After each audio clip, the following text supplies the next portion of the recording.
Tapi ini yang ingin saya sampaikan nih begini. Memang kalau hadis-hadis itu tadi kan ada yang bilang haram, ada yang bilang halal gitu ya. Sahabat juga Ibnu Abbas bilang nggak boleh, tapi Ibnu Zubair malah mengatakan apa? Az-Zubair bin Awam, Pak Ibnu Zubair ya, yang mengatakan ini apa namanya mizan syami gitu ya. Terus di antara para ulama pada beda-beda. Tapi begini, begitu saya buka kitab-kitab fikih empat mazhab, maka hampir semuanya mengharamkan. Fikih Ya, empat madhab ya. hampir semuanya Hampir semuanya mengharamkan. mengharamkan. Jadi mazhab Hanafi itu semua rata-rata bilang haram, mazhab Maliki haram. Dan yang paling topnya mengharamkan musik dan alat musik itu mazhab Syafi'i. Iya. Malah madhab Syafi'i. Iya, mazhab Syafi'i. Hmm. Jadi kalau kita buka bab muamalah, Mm-mm. di antara benda yang haram untuk diperjualbelikan itu adalah benda-benda yang mungkar. Ya. Nah, contohnya adalah alat musik. Oke. Jadi tidak sah jual beli alat musik karena alat musik itu haram. Oke. Itu ada di kitab-kitab mazhab Syafi'i yang kecil-kecil lah, yang Matan Al-Ghaya wa Taqrib apa gitu-gitu tuh ada. Ya kan, di Kifayatul Akhir juga ada. Di antara benda-benda yang tidak sah diperjualbelikan karena benda itu adalah benda yang mungkar, itu adalah Alat musik. alat musik. Nah, lucunya kita di Indonesia pesantren-pesantren dan sebagainya kan banyak bermusik tuh. Mazhabnya Syafi'i, gitu kan? Nah, ini kan lucu. Mazhabnya Syafi'i, tapi malah pada main musik. Alat musik. Ya. Subuh kunut, tapi main musik, gitu kan? Dan lebih parah lagi itu Hadratus Syekh. Hadratus Syekh. Siapa? Mbah Hasyim Asy'ari. Hasyim Asy'ari. Beliau itu bermadzhab Syafi'i. Tapi pesantrennya di Jombang itu, pesantren Tebu Ireng, itu di zaman beliau malah beli alat musik. Banyak. Dan dilatih untuk pada main, kita zaman sekarang nyebutnya marching band. Mungkin dulu istilahnya drum band gitu ya. Nah itu dilatih mereka, anak-anak santri itu. Padahal tuh pesantren Tebu Ireng, itu pesantren bermadzhab Syafi'i abis tuh. Kitab-kitabnya juga mengharamkan musik gitu. Tapi beliau sebagai pendiri dari Nahdlatul Ulama malah menghidupkan musik di pesantrennya. Ini kan kontradiktif gitu ya. Nah, bagaimana kita menjelaskan duduk persoalan? Kok jadi tumpang tindih seliwar-seliwar begitu? Begini jamaah sekalian. Memang sudah menjadi ciri khas ya, baik itu ayat Quran ataupun hadis-hadis Nabi gitu ya. Ketika mengharamkan sesuatu hal, itu kadang-kadang nyebutnya apa, tapi maksudnya kemana? Menggunakan filsafat Yunani mens sana in corpore sano. Ayatnya bunyi ke sana, maksudnya ke sono. Iya, Mensana. mens sana in corpore sano. Saya udah serius dengernya, Ustaz.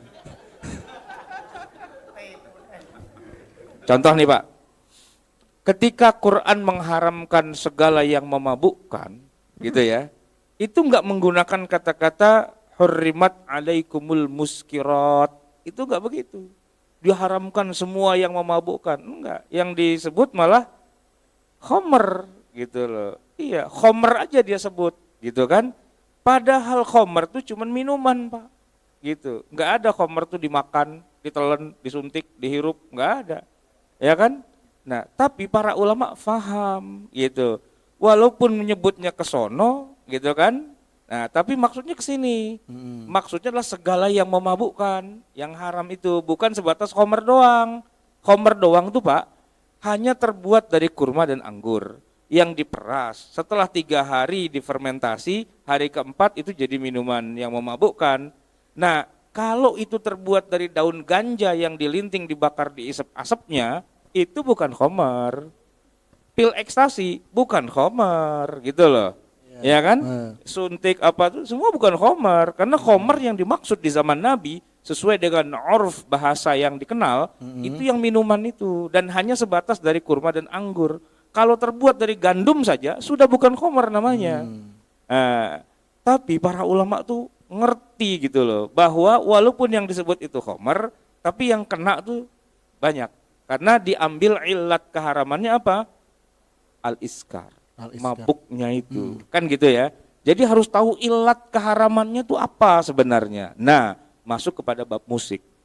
Yang disebut alat musik, ma'azif. Tapi wal muradu apa? Maksudnya itu apa?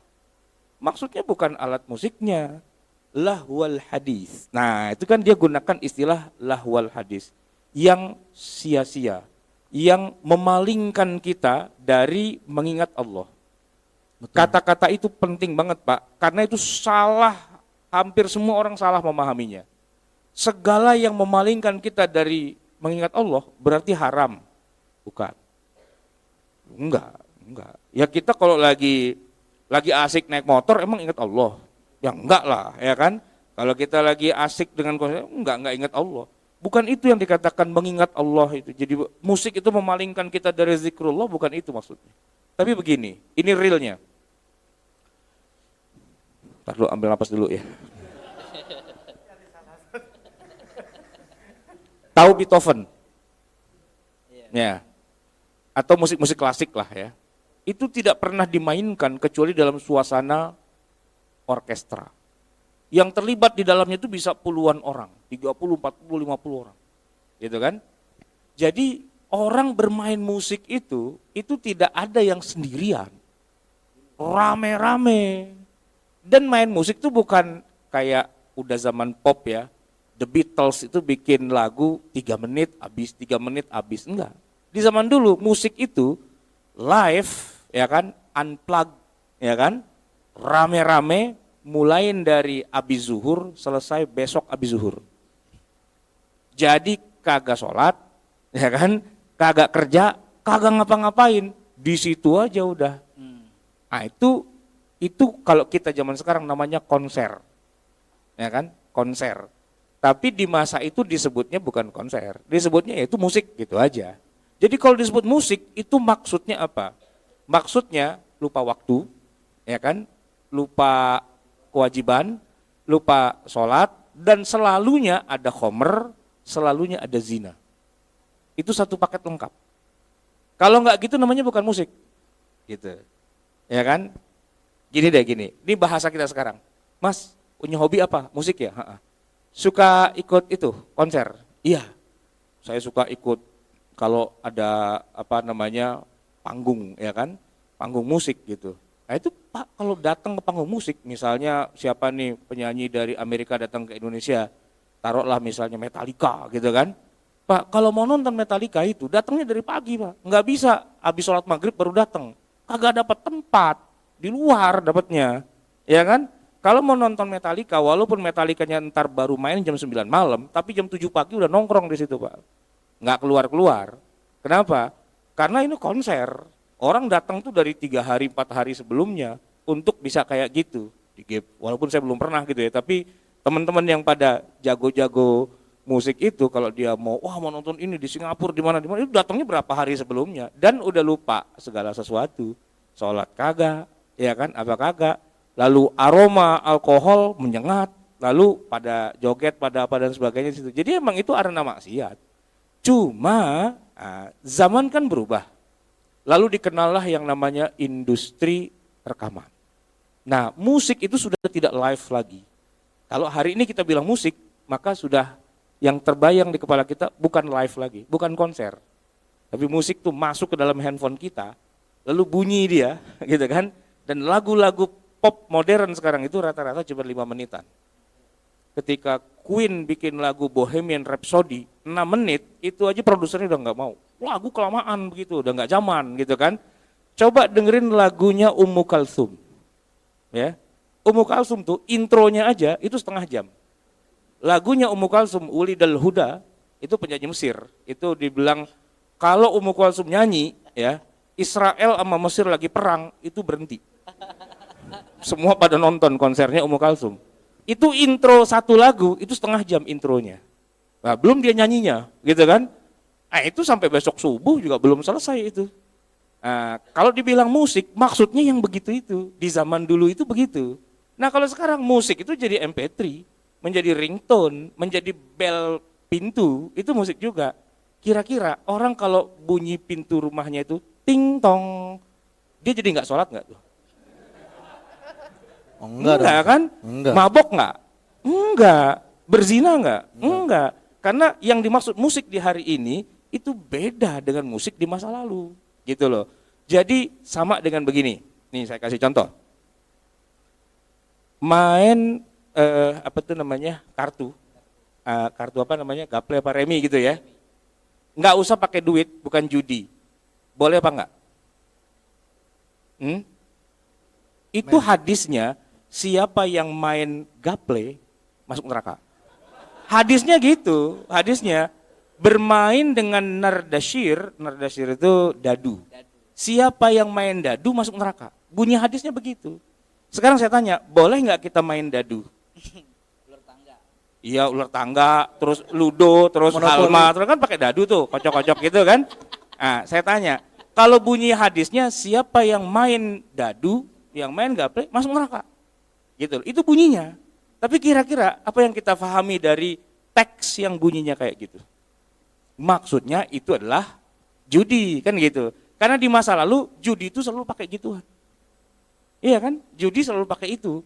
Maka ketika disebut haram main dadu, haram main remi, gaple dan sebagainya, syatranj itu terjemahannya adalah catur.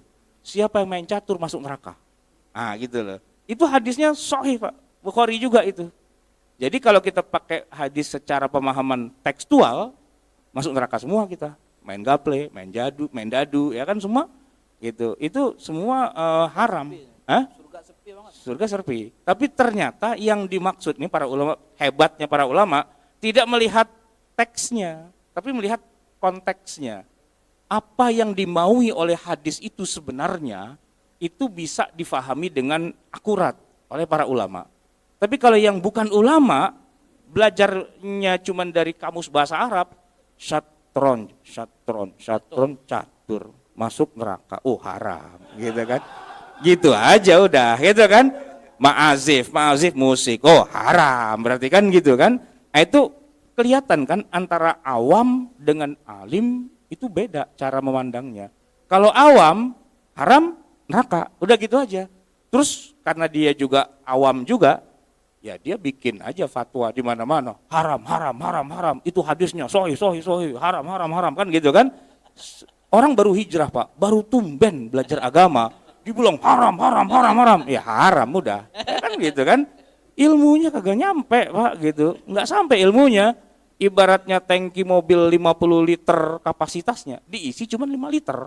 Jalanannya bolong, koclak gitu loh. Otaknya koclak gitu loh. Kurang ilmu gitu kan. Kurang ilmu. Diketawa. Kurang ilmu. Nah, tapi kalau tadi Syekh Ahmad Tontowi siapa yang Syekh Al-Azhar tadi itu Ahmad Thayyib ya kan? Syekh Ahmad Thayyib ketika ngelihat ada orang Mesir belajar ilmu musik di Inggris, santai aja dia bilang. Enggak ada masalah. Kenapa? Karena ilat keharaman musik itu adalah Anda jadi tidak sholat. Anda jadi minum khamar, Anda jadi zina di situ dan melupakan segala sesuatu. Itu ilatnya gitu. Walaupun bunyi hadisnya cuma bilang enggak boleh ma'azif. Tapi wal muradu bukan hanya sekedar benda ma'azif. Tapi konteksnya di masa itu adalah kalau disebut ma'azif berarti itu maksudnya. Gitu loh.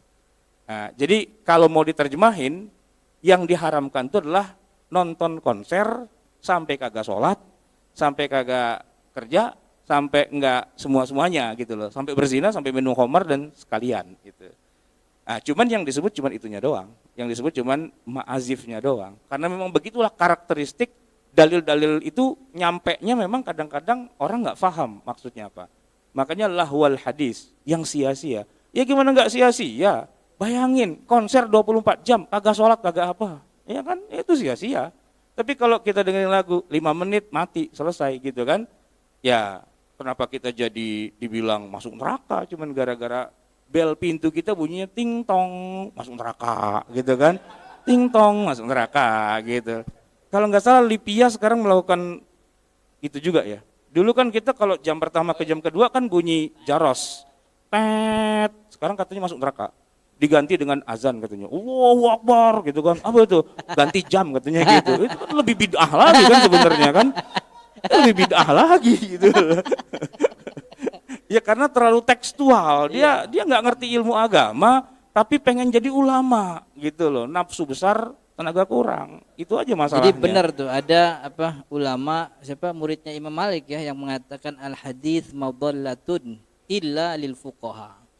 Hadis itu tempatnya orang nyasar kecuali bagi fuqaha, orang-orang yang paham gitu. Jadi kalau dia nggak ngerti hadis, ya contoh paling kecil tuh saya sering nyontohin kata Nabi Muhammad kalau kencing buang air nggak boleh ngadep kiblat, nggak boleh bangkal kiblat. Kata Nabi Muhammad syariku au gharibu, ngadep timur apa ngadep barat aja. Kita di Indonesia kan bingung nih. Kita ngadep timur belakangin kiblat. Kita ngadep barat, kita ngadep kiblat. Yang salah Nabi apa siapa kan gitu. Kata Nabi nggak boleh ngadep kiblat, nggak boleh belakangin kiblat, tapi ngadep timur barat aja. Ya kan kita kalau ngadep timur ngebelakangi kiblat. Kalau ngadep barat ngadep kiblat. Ah, dia gak ngerti. Nabi Muhammad ngomong buat orang Madinah kan ya. Madinah kiblatnya selatan, ya timur kagak ngadep kiblat, barat nggak ngebelakangi kiblat juga. Jadi emang benar hadis itu tempat orang nyasar. Kecuali lil fuqaha, kecuali bagi orang yang paham begitu. Itu hadis Nabi itu ada juga yang kalau dibaca itu jadi masalah. Gara-garanya dulu di Madinah musim panas, ya nggak hujan-hujan. Orang pada datang kepada Nabi, ya Rasulullah, doa deh kepada Allah biar turun hujan. Nabi angkat tangan. Belum selesai angkat tangannya, geledek, petir, jedar langsung hujan. 7 hari 7 malam kagak berhenti itu hujan. Akhirnya Madinah banjir. Lalu para sahabat datang lagi ke Rasul, ya Rasul, ini bagaimana kok kita jadi banjir begini gitu kan? Terus Nabi berdoa, Allahumma hawalaina la alaina. Ya Allah, turunkan hujan di luar kota Madinah saja. Jangan di tengah kota Madinah. Itu hadisnya hadis sahih. Tapi nggak boleh kita pakai di Jakarta, Pak. Musim hujan, ya Allah turunkan hujan jangan di Jakarta, tapi di Bogor, di Puncak, di Depok dan mana gitu kan. Banjir juga Pak kita di sini. Banjir juga gitu ya. Doanya tuh nggak cocok dengan itu cocoknya buat Madinah gitu kan. Kalau buat Jakarta kagak cocok gitu. Hujan di sekeliling Jakarta, di selatan hujan, di barat, di utara laut pasang. Ya kan kita kelelep di tengah-tengah gitu. Nah, itu harus lihat konteks juga kan gitu. Taib, sangat